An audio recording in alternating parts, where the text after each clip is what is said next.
कहते हैं कि पक्षी कितना भी ऊंचा आसमान में उड़ जाए, बैठता धरती पर है या जहाज पर है ना।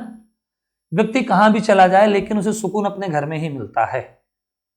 तो कितने भी देवी देवताओं की पूजा कर ले, कितना भी दान पुण्य कर ले, जब तक पितरों की कृपा नहीं होती तब तक उन्नति तो मिल सकती है लेकिन संतोष नहीं मिलता। नमस्कार, मैं आचार्य मनीष मिश्र उसी श्रृंखला में पुनः उपस्थित हूं आप सभी के साथ कि हमें पितृदोष किन किन कारणों से लगता है।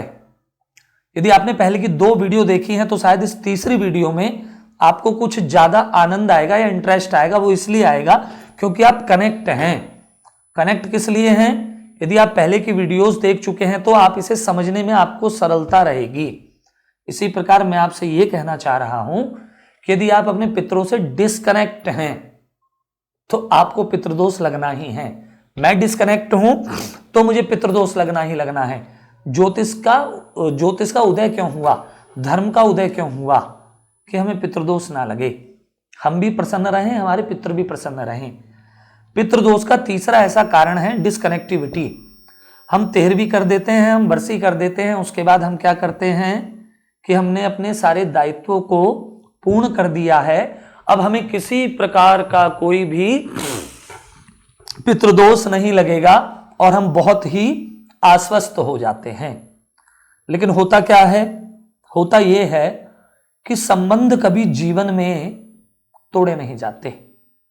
यदि हम बचपन में खेल रहे होते हैं, 5 साल 7 साल 9 साल की हमारी अवस्था होती है, माथे पर एक चोट लग जाती है तो उस चोट का निशान जीवन भर हमारे साथ रहता है।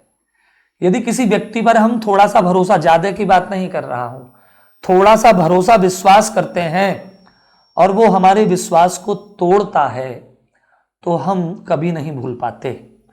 तो ऐसे ही यदि हम डिस्कनेक्ट अपने पितरों से होते हैं तो वो इस बात को कैसे सहन कर सकते हैं।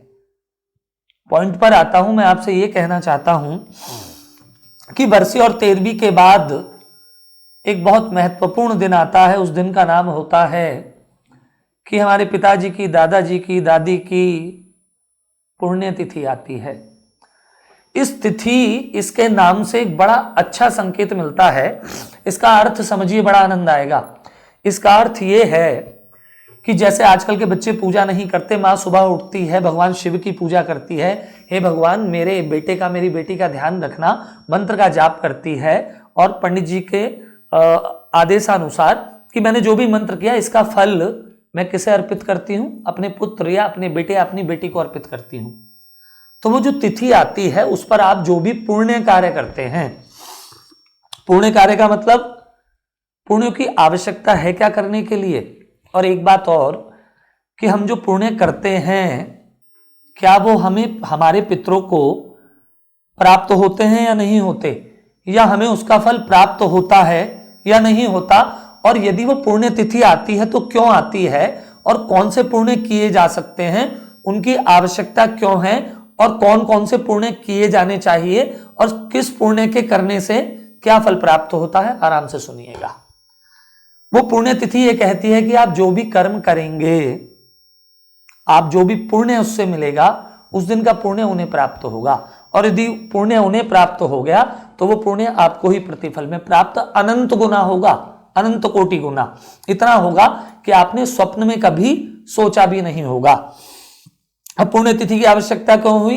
पुण्य तिथि की आवश्यकता इसलिए हुई कि एक व्यक्ति एक दिन में 21,600 श्वास लेता है, श्वास लेता है और छोड़ता है।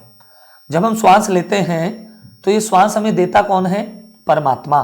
एक बात।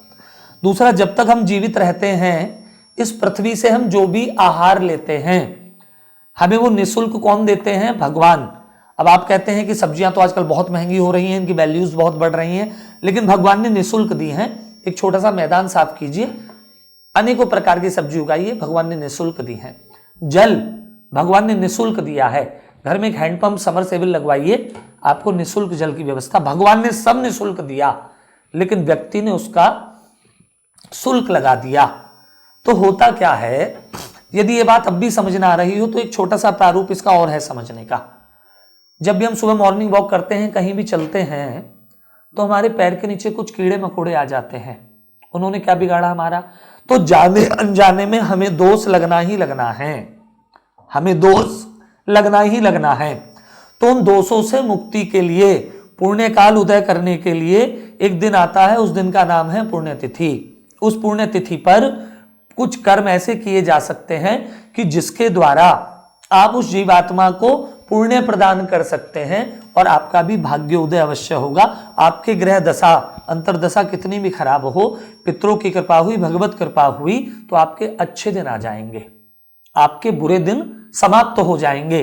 तो उस दिन जो जो कर्म किए जा सकते हैं, सर्वप्रथम पहला कर्म क्या है? पहला कर्म है यज्ञ। यज्ञ पहला कर्म क्यों है? यज्ञ वही श्रेष्ठ तमम कर्म।